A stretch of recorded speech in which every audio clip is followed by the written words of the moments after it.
গল্পের শুরুতেই আমরা কেটি নামের এক মেয়েকে দেখতে পাই যে নিউ ইয়র্ক শহরে তার প্রিয় কুকুর ম্যাক্সের সঙ্গে থাকে। ম্যাক্স নিজেই আমাদের জানায় সে কেটিকে কয়েক বছর আগে প্রথম দেখেছিল একটা বাক্সের ভিতরে। কেটি তখন তাকে কোলে তুলে নেয়, সোজা নিজের ঘরে নিয়ে আসে। সেই দিন থেকে তারা একসঙ্গে আছে। ম্যাক্স বলে, যাই ঘটুক, আমরা একে অপরের আত্মার বন্ধু। কেটি আমায় নিজের পরিবারের মতো ভালোবাসে। প্রতিদিন সকালে যখন কেটি অফিসে যেতে প্রস্তুত হয়, ম্যাক্স তাকে থামানোর চেষ্টা করে, কারণ সে কেটিকে ছাড়তে চায় না। কেটির সঙ্গই তার কাছে পৃথিবীর সবচেয়ে আনন্দময় বিষয়। কিন্তু কেটি প্রতিদিন তাকে বাড়িতে একা রেখে অফিসে চলে যায়। একইভাবে আরেকটি কুকুর, গ্যাজেট, যে কাছাকাছি বাড়িতে থাকে, সেও তার মালিকের কাছ থেকে বিচ্ছিন্ন হয়ে পড়ে। এই নিঃসঙ্গতার মাঝে যখন মানুষগুলো তাদের পোষ্যদের ঘরে রেখে বেরিয়ে যায়, তখন সেই প্রাণীগুলো নিজের মতো করে এক স্বতন্ত্র জীবনযাপন শুরু করে দেয়, যার খবর মালিকরা কোনোদিনই জানতে পারে না। ম্যাক্স আর তার বন্ধুরা তখন মেতে ওঠে নানা মজার কাণ্ডে। তবুও প্রতিদিন সন্ধ্যায় ম্যাক্স কেটের সামনে বসে থাকে, চোখে একটানা অপেক্ষার ছায়া। কেটি কখন ফিরবে সেই প্রহর গোনে সে। ম্যাক্সের আর এক প্রতিবেশী চই নামের এক বিড়াল আছে। একদিন ম্যাক্স তাকে জিজ্ঞাসা করে, আজ সবার দিন কেমন কাটল? চই উদাস মুখে বলে, আমি জানি না, আমি মানুষের দিকে তেমন খেয়াল দিই না। ম্যাক্স তখন হাসি মুখে বলে, কেটি আর আমার সম্পর্কটা অন্যরকম। হয়তো তুমি একটা বিড়াল বলেই কেউ তোমায় তেমন ভালোবাসে না। ম্যাক্সের পাড়ার বন্ধুরা প্রায়ই তার বাড়িতে বেড়াতে আসে। কেউ বল নিয়ে আসে, কেউ শুধু আড্ডা দিতে। একদিন এক কুকুর বন্ধু ম্যাক্সকে একটি বল এনে দেয়। সেটি কেটির দেওয়া বলের মতোই দেখতে। ম্যাক্স যেন আনন্দে উচ্ছ্বসিত হয়ে ওঠে। কেটি বাড়ি ফিরে আসে, ম্যাক্স দৌড়ে যায় তার দিকে। কেটি হাসি মুখে বলে, তোমার জন্য আমি একটা চমক এনেছি। তারপর সে একটি বড়সড় কুকুরকে ঘরে নিয়ে আসে, তার নাম ডিউক। ম্যাক্স ডিউককে একদমই পছন্দ করে না। তার মনে হয় কেটি এখন ডিউককে বেশি ভালোবাসবে এবং তাকে হয়তো ঘর থেকেই বের করে দেবে। ডিউক অবশ্য চায় তাদের মধ্যে বন্ধুত্ব হোক। সে বলে, আমাদের একসঙ্গে থাকতে হবে, একে অপরকে ভাগ করে নিতে হবে। কিন্তু যখন সে ম্যাক্সের বিছানায় উঠে বসে, ম্যাক্স ঠিকই কেটির কাছে দৌড়ে যায় এবং বলতে চায়, এই কুকুরটা ঠিক নয়, তাকে এখান থেকে বের করে দাও। কেটি যদিও বুঝতে পারে না, কিন্তু দেখে ম্যাক্স ঘেউ ঘেউ করছে, তাই ওকে একটু আলাদা ঘরে রেখে দেয়। ডিউক গোপনে শুনে ফেলে ম্যাক্স কি বলেছে। সে এরপর ম্যাক্সকে ভয় দেখায় তার কখনো যেন বিছানায় না আসে। পরদিন সকালে ম্যাক্স চইয়ের কাছে যায়। বিরক্ত মুখে বলে, কেটি একটা কুকুর এনেছে, আমি খুব বিরক্ত। চই বলে, তুমি কেটিকে বোঝাও যে তুমি তাকে ভালোবাসো। হয়তো সে কুকুর পছন্দ করে, তাই নতুন কুকুর এনেছে। কিন্তু যদি তুমি ডিউককে ভয় না দেখাও, তাহলে সবসময় একা থাকবে। সেদিনই ম্যাক্স ঘরে ফিরে দেখে এক ছোট্ট ইঁদুর দৌড়ে বেড়াচ্ছে। তার নাম নরম্যান। ম্যাক্স তাকে ধরার চেষ্টা করে, কিন্তু সে পালিয়ে যায় এবং দৌড়ে গিয়ে ডিউকের ফুলদানি ভেঙে ফেলে। ডিউক রাগে ক্ষেপে গিয়ে ঘরের জিনিসপত্র ভাঙতে শুরু করে। তার উদ্দেশ্য একটাই, কেটির চোখে দোষটা যেন ম্যাক্সের ওপর পড়ে। সে চায় কেটি বিশ্বাস করুক সব অনর্থের জন্য দায়ী ম্যাক্স, এবং কেটি যেন তাকে আর বিশ্বাস না করে। ম্যাক্স বলল, সে বুঝি বিশ্বাস করতেই শুরু করে দিল সব কিছু। পরদিন সকালে ম্যাক্স আর তার সব বন্ধুরা হাঁটার জন্য বেরিয়ে পড়ল। ম্যাক্স ডিউককে বলল, যাও তো, একটা কাঠের লাঠি নিয়ে এসো। ডিউক কাঠ খুঁজতে গেল ঠিকই, কিন্তু তার ভেতরে একটা অন্যরকম চিন্তা খেলে গেল। সে আসলে চাচ্ছিল ম্যাক্সকে ওর পেছনে টেনে আনার সুযোগ। এই কারণেই সে ম্যাক্সকে ডেকে কাছে আনল, তারপর জোর করে একটা অন্ধকার গলির মধ্যে টেনে নিয়ে গিয়ে ফেলে দিল একটা ডাস্টবিনের ভেতর। সেই ডাস্টবিনেই ছিল দুইটি বিড়াল, আর তারা এক ঝলকে দেখে ফেলল যে ম্যাক্সের গলায় কেটির পরানো সেই কলারটি রয়েছে।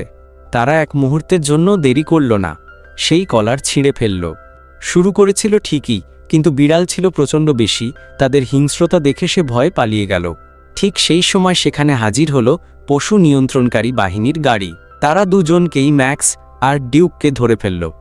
ম্যাক্সের চোখে তখন কেবলই ভয়। সে ভাবল, যদি কেটি আমাকে খুঁজে না পায়, যদি আমাকে সে আর কখনো না নেয়, তাহলে আমি সারা জীবন এই আশ্রয়েই আটকে থাকব। এদিকে গিজেট একা ঘরে বসে টিভি দেখছে। ঘটনাটা তখনই শুরু হয় যখন গিজেট হঠাৎ কুকুরদের ঘেউ ঘেউ শুনতে পায়। সে দৌড়ে জানালার কাছে ছুটে যায়। বাইরের দিকে তাকিয়ে দেখে ডাকঘরের সামনে তার বন্ধুরা জড়ো হয়েছে। তারা ম্যাক্সকে খুঁজতে বেরিয়েছে। গিজেট ছুটে যায় ওদের কাছে আর উদ্বিগ্নভাবে জিজ্ঞেস করে, ম্যাক্স কোথায়? এদিকে শহরের এক কোণে পশু নিয়ন্ত্রণ অফিসার দেখতে পান এক সাদা খরগোশ, তার নাম স্নোবল। তিনি তাকে ধরার চেষ্টা করেন, কিন্তু স্নোবল হঠাৎ ভয়ঙ্কর রূপ নিয়ে অফিসারের ওপর ঝাঁপিয়ে পড়ে। তার সঙ্গী ছিল এক শূকর আর এক গিরগিটি। তারা ছিল অ্যানিমেল ভেন্যু নামের একটি গোপন প্রাণীঘাঁটির সদস্য। তারা একসাথে হামলা চালিয়ে বন্দি বন্ধু রিপাকে মুক্ত করতে শুরু করে। স্নোবল গাজর দিয়ে তৈরি এক চাবি ব্যবহার করে খাঁচার তালা খুলে দেয়। শূকর আর গিরগিটিকে নিয়ে ওরা সবাই পালিয়ে যায়, আর সেই ভ্যানে ধাক্কা লাগে এক দেয়ালে। ডিউক তাদের জিজ্ঞাসা করে, তোমরা কারা? স্নোবল গর্জে ওঠে, আমরা সেই সব প্রাণী যাদের প্রভুরা বাড়ি থেকে বের করে দিয়েছে। এখন আমরা ফিরে এসেছি প্রতিশোধ নিতে, আমাদের প্রভুদের ধ্বংস করতে। হাঁসটি বিনয়ের সুরে বলে, তাহলে আমাদেরও তোমাদের দলে নাও, আমরা তোমার সাথে থাকতে চাই। কিন্তু স্নোবল কঠোরভাবে বলে, তোমরা পোষা প্রাণী, তোমরা এখনও প্রভুর প্রতি অনুগত, আমি তোমাদের দলে নিতে পারি না। ম্যাক্স আর হাঁসটি তখন বলে, আমরাও আর মানুষদের ভালোবাসি না, আমরা তাদের ঘৃণা করি। তাই তো তারা আমাদের গলায় এই কলার পরিয়েছে, আমাদের প্রভুরা আমাদের তাড়িয়ে দিয়েছে, তাদের আমরা ঘৃণা করি। এই কথা শুনে স্নোবল খুশি হয়ে যায়। সে নিজে তাদের খাঁচা খুলে দিয়ে বলে, আমি তো বলেছিলাম এখন থেকে তোমরা আমার জন্য কাজ করবে। এইদিকে ছাদে গিজেট উঠেছে ম্যাক্সের খোঁজে। সেখানে তার দেখা হয় টাইবেরিয়াস নামের এক ঈগলের সঙ্গে। টাইবেরিয়াস খাঁচার ভেতর আটকে ছিল। সে গিজেটকে বলে, তুমি যদি আমাকে খাঁচা থেকে ছাড়িয়ে দাও তবে আমি তোমার বন্ধু ম্যাক্সকে খুঁজে পেতে সাহায্য করব। গিজেট সাহস করে খাঁচার দরজা খুলে দেয়, কিন্তু বেরিয়েই টাইবেরিয়াস ভয়ঙ্কর চোখে তার দিকে তাকায়। সে আসলে গিজেটকে খেয়ে ফেলতে চায়। সে ছুটে আসে গিজেটের দিকে, কিন্তু তার পা তখনও শিকল দিয়ে বাঁধা ছিল, সে তেমন দূর যেতে পারে না। গিজেট রাগে বলে ওঠে, তুমি আমাকে সাহায্য করার কথা বলেছিলে, অথচ এখন তুমি আমাকে খেতে চাইছ? টাইবেরিয়াস চোখে জল এনে ভান করে কাঁদতে কাঁদতে বলে, আমি আসলে একজন আমিষভোজী, তাই তোমাকে দেখেই ক্ষুধা পেয়েছিল, কিন্তু তুমি যখন আমার শিকল খুলে দিলে আমি তোমার প্রতি কৃতজ্ঞ হয়ে গেলাম। আমি সত্যিই তোমাকে সাহায্য করব। গিজেট কিছুটা সন্দেহ নিয়েই বলে, আমি এখনও তোমাকে পুরোপুরি বিশ্বাস করি না, কিন্তু তুমি যদি সত্যিই আমাকে ম্যাক্সকে খুঁজে পেতে সাহায্য করো তাহলে আমি তোমার সবচেয়ে ভালো বন্ধু হয়ে যাব। এই কথা শুনে টাইবেরিয়াসের হৃদয়ে পরিবর্তন আসে। সে সত্যিই আর ভয়ঙ্কর নয়, এবার সে হয়ে ওঠে এক সহযোদ্ধা। গিজেট তার শিকল খুলে দেয়। টাইবেরিয়াস তখন গিজেটের কাছ থেকে ম্যাক্স সম্পর্কে জানতে চায়, তারপর উড়ে যায় তাকে খুঁজে পেতে। এদিকে স্নোবল ম্যাক্স আর ডিউককে তার গোপন ঘাঁটিতে নিয়ে যায়। সেই জায়গায় ছিল অনেক গাছ আর এক বিস্তৃত ভূগর্ভস্থ জগৎ, যেখানে সে তার দল গড়েছে। ভেতরে ঢুকতেই কয়েকটি ভয়ঙ্কর দর্শন সাপ একে তুষারগোলক চায়। এগুলো আসলে পাসওয়ার্ড যাচাইয়ের কৌশল। স্নোবল তাদের ধমক দেয়, তোমরা জানো না আমি পেসের নেতা। সে পাসওয়ার্ড বদলে ফেলে। আজ যারা আমার সঙ্গে এসেছে তারা আমাদের মতোই। তাদের প্রভুরাও একদিন তাদের তাড়িয়ে দিয়েছিল, অপমান করেছিল, আর কেউ কেউ তো প্রতিশোধ নিয়েছে, যেমন আমি। স্নোবলের স্বীকারোক্তি সবাইকে চমকে দেয়। সে বলে, আমি আমার প্রভুকে হত্যা করেছি। এই কথা শুনে ঘরের পোষা প্রাণীরা হর্ষে ফেটে পড়ে। তাদের কেউ কেউ তো এমন স্বপ্নই দেখে এসেছিল। স্নোবল তাদের প্রশ্ন করে, তোমরা কিভাবে প্রতিশোধ নিয়েছ? এক পোষা প্রাণী বলে, আমরা আমাদের প্রভুর ব্লেন্ডার ভেঙে দিয়েছি। আরেকজন বলে, আমরা তার জুতায় বিষ ঢেলে দিয়েছিলাম। স্নোবল গম্ভীরভাবে বলে, আমার প্রভু ছিল এক জাদুকর। সে যখন জাদু ত্যাগ করে আমাকে বাতিল করে দেয় তখনই আমি বুঝে যাই আমার অস্তিত্ব তার জীবনে আর দরকার নেই। তাই আমি তাকে তার শেষ ম্যাজিক দেখিয়েছিলাম। এই সময় টাইবেরিয়াস কিটি এবং গিজেটকে ধরে ঘাঁটিতে নিয়ে আসে। কিটি চতুরভাবে গিজেটকে ভুলিয়ে একটি কলার পরিয়ে দেয়। গিজেট অবাক হয়ে জিজ্ঞেস করে, তুমি ম্যাক্সকে কোথায় রেখেছ? কিটি ধোঁয়াশা রেখে বলে, সে তো মেসে পড়েছিল, তাকে কেউ তুলে নিয়ে গেছে। এই কথায় গিজেট উত্তেজিত হয়ে কিটিকে মারতে যায়। কিটি বলে, তোমার ম্যাক্স এখন নর্দমায়। এদিকে স্নোবল হাঁস এবং ম্যাক্সকে তার দলে নিতে চায়। সে বলে, আমাদের মতো হতে হলে দেহে চিহ্ন থাকা চাই, এমন দাগ যা আমাদের একতার প্রমাণ। তাই সে ডেকে আনে এক ভয়ঙ্কর ড্রাগন, বাস্তবে এক অজগর, যে তার দাঁত দিয়ে তাদের দেহে ছাপ ফেলবে। ম্যাক্স ভয় পেয়ে যায়, কিন্তু পেস এর সদস্যরা তাকে জোর করে ড্রাগনের মুখের সামনে নিয়ে যায়। ঠিক তখনই কিটি এসে উপস্থিত হয় এবং সত্যি ফাঁস করে দেয়, তারা কেউ বিশ্বাসঘাতক নয়, তারা শুধু হারিয়ে গিয়েছিল, আমরা তাদের কলার খুলেছিলাম। স্নোবল রেগে যায়, চিৎকার করে বলে, ধরো ওদের, এরা বিশ্বাসঘাতক। এক ভয়াবহ লড়াই শুরু হয়। ডিউক ড্রাগনের লেজ ধরে তাণ্ডব চালায়। লড়াইয়ে একসময় দেয়াল ভেঙে পড়ে, ড্রাগনটির মৃত্যু হয়। ম্যাক্স ও ডিউক সেখান থেকে পালায়, কিন্তু তারা ভুল করে একটি নর্দমার দিকে চলে যায়। পেছনে স্নোবল ও তার বাহিনী তাড়া করতে থাকে। গিজেট ইতিমধ্যে বাড়িতে ফিরে তার বন্ধুদের জানায় ম্যাক্স হারিয়ে গেছে, আমাদের তাকে খুঁজতে হবে। বড় কুকুর বলে, কলার ছাড়া বাইরে গেলে পশু নিয়ন্ত্রণ বিভাগ আমাদের ধরে ফেলবে। গিজেট বলে, আমি ম্যাক্সকে ভালোবাসি, আমি একাই বের হব, তবু ওকে খুঁজে আনব। চই বলে, ম্যাক্স আমাদের বহুবার সাহায্য করেছে, এবার আমাদের পালা। অন্যদিকে ম্যাক্স আর ডিউক নদীতে ভেসে যায়।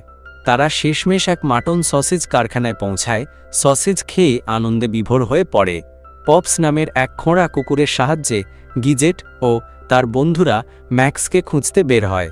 তারা নর্দমার পথে যায়, লিফট ও পাইপ বেয়ে গোপন পথে এগোয়। এইদিকে স্নোবল জানতে পারে ড্রাগনটি মারা গেছে। সে আরও হিংস্র হয়ে ওঠে, ম্যাক্স ও ডিউককে মেরে ফেলার হুকুম দেয়। গিজেট ও তার বন্ধুরা তা শুনে ছুটে আসে। গিজেট চিৎকার করে বলে, স্নোবল, ম্যাক্স থেকে দূরে থাকো। ম্যাক্স এবং ডিউক একসময় আলাদা হয় এবং ডিউক তার জীবনের পুরনো কথা স্মরণ করে, কিভাবে সে একসময় সুখে ছিল আর একটা প্রজাপতির পেছনে ছুটতে গিয়ে পথ হারিয়েছিল। পশু নিয়ন্ত্রণ বিভাগ আসে, সবাইকে ধরে ফেলে, কিন্তু শেষমেশ বন্ধুত্ব, সাহস আর ভালোবাসা সবকিছুকে জয় করে। গ্যাজেট বলে ওঠে, তুমি এটা পছন্দ করতে শুরু করবে। সে বুঝিয়ে দেয় সে সহজে হাল ছাড়বার নয়, কারণ এই লড়াই শুধু তার একার জন্য নয়, এটা সবার জন্য। ওদিকে সে এখন ম্যাক্সকেও খুঁজছে। তোমার স্নোবল, যার সাহসিকতা বরাবরই একটু বেয়াড়া, এবার বন্ধুদের সঙ্গে রওনা দেয় ম্যাক্স আর ডিউককে খুঁজতে। এদিকে ম্যাক্স আর হাঁস প্রাণী নিয়ন্ত্রণ কর্মকর্তার হাত থেকে কোনোমতে পালিয়ে যায়। চলো পুরনো মালিকের বাড়িতে যাই, হাঁস বলে। বাড়ির সামনে পৌঁছে সে একটু দ্বিধায় পড়ে, কিন্তু ম্যাক্স তাকে সাহস দেয়, চলো ভেতরে যাই। ডিউক যখন ঘরে ঢোকে, দেখতে পায় সেখানে এক বিড়াল আছে, তার নামও ডিউক। সে রাগত গলায় বলে, এই বাড়ি এখন আমার, মালিক মারা গেছেন, আর আমি অন্য কোনো প্রাণীকে পছন্দ করি না। হঠাৎ একটা গাড়ি এসে থামে। সেখান থেকে নামে ডিউকের পুরনো মালিকের ছেলে আর তার স্ত্রী। ডিউক দৌড়ে তাদের দিকে ছুটে যায়, কিন্তু তারা ভয় পেয়ে পশু নিয়ন্ত্রণ বিভাগে ফোন করে দেয়। পরিস্থিতি খারাপের দিকে যায়। ডিউক আর ম্যাক্স তর্কে জড়িয়ে পড়ে। তখনই প্রাণী নিয়ন্ত্রণের গাড়ি এসে পৌঁছে যায়। কর্মকর্তারা ম্যাক্সকে ধরে ফেলে, তাকে ভ্যানে বন্দি করে নিয়ে যায়। ডিউক বাধা দিতে গেলে এক অফিসারকে আক্রমণ করে বসে, তাতে গণ্ডগোল আরও বাড়ে। ওদিকে স্নোবল ও তার দল মানুষের পোশাক পরে গোয়েনের খোঁজে বের হয়। এক মহিলার সামনে পড়লে তিনি ভয় পেয়ে চিৎকার করে ওঠেন, তবু তারা থামে না। গাড়ির জ্যামের মাঝে অফিসারের ভ্যান আটকে যায়। স্নোবল ও তার সঙ্গীরা ভ্যানে পৌঁছে সংঘর্ষে জড়িয়ে পড়ে। এতে অফিসার তাকে গোয়েনকে গ্রেপ্তার করে আর গিরগিটি ও পিককে ধরে ফেলে। ম্যাক্স তখনও স্নোবলকে বোঝায়, আমার শরীর ভালো লাগছে না, কিন্তু আমরা এখন এক দলে। এরপর দুইজন একটি বাসে চড়ে বসে। স্নোবল নেয় স্টিয়ারিং আর ম্যাক্স চালায় রেস ও ব্রেক। বাস ছুটে চলে। পশুরা সবাই গোয়েনের পিছু নেয়। এক পর্যায়ে তারা ধাক্কা দিয়ে তাকে ঝুলন্ত সেতুর মাঝখানে ফেলে দেয়। ম্যাক্স বাস থেকে স্নোবলকে ছুঁড়ে ফেলে দেয়, কারণ সে অজ্ঞান হয়ে গিয়েছিল।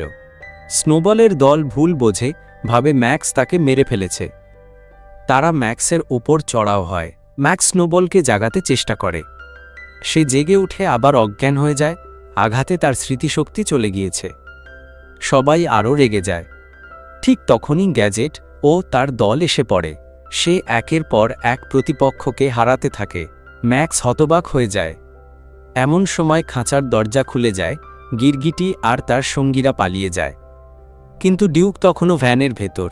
তাকে বাঁচাতে ম্যাক্স ও হাঁস জলভর্তি ভ্যানে ঝাঁপ দেয়, কিন্তু চাবিটা হারিয়ে যায়। ওরা ডুবে যেতে থাকে। তখনই তুষারগোলক সাহস করে লাফ দেয়, চাবি নিয়ে আসে এবং খাঁচা খুলে দেয়। সবাই বেঁচে যায়। পরে শুকর আসে একটি গাড়ি নিয়ে, যেখানে সব পোষা প্রাণী একসঙ্গে ফিরে আসে, আবার বন্ধু হয়ে। গ্যাজেট তখন থিয়াসকে বলে, আমি তোমাকে ভালোবাসি। তারা আবেগঘনভাবে একে অপরকে জড়িয়ে ধরে সবাই নিজেদের বাড়িতে ফিরে যায়। তোমার সেই স্নোবল এবার নিজের দলকে জানায়, মানুষের পোষা হয়ে থাকাটা আমরা মেনে নেব না, আমরা বদলা নেব। ঠিক তখনই এক ছোট্ট মেয়ে এসে তুষার গোলককে দত্তক নিতে চায়। প্রথমে স্নোবলের বন্ধুরা ভয় পেয়ে পালিয়ে যায়, কিন্তু স্নোবল থেকে যায়। মেয়েটি তাকে কোলে তুলে বলে, আমি তোমাকে ভালোবাসি। সে তাকে নিজের ঘরে নিয়ে যায়। স্নোবলের মুখে তখন এক প্রশান্ত হাসি, এমন ভালোবাসা সে আগে কখনো পায়নি। সন্ধ্যায় কেটি ফিরে আসে, আর ম্যাক্স ও ডিউক তার জন্য গেটের সামনে অপেক্ষা করছিল। কেটি যখন তাদের দুজনকে একসঙ্গে দেখে, আনন্দে জড়িয়ে ধরে। স্নোবল ও বাকি পোষা প্রাণীরা একসঙ্গে পার্টি করে। এভাবেই ভালোবাসা, বন্ধুত্ব আর নতুন জীবনের আহ্বানে শেষ হয় এক মজাদার ও আবেগঘন গল্প। বন্ধুরা, যদি এরকম আরও গল্প দেখতে চাও তাহলে ভিডিওটি লাইক করো, চ্যানেলটি সাবস্ক্রাইব করো আর পরবর্তী গল্পের জন্য চোখ রাখো। তোমাদের সবার প্রতি রইল ভালোবাসা ও ধন্যবাদ।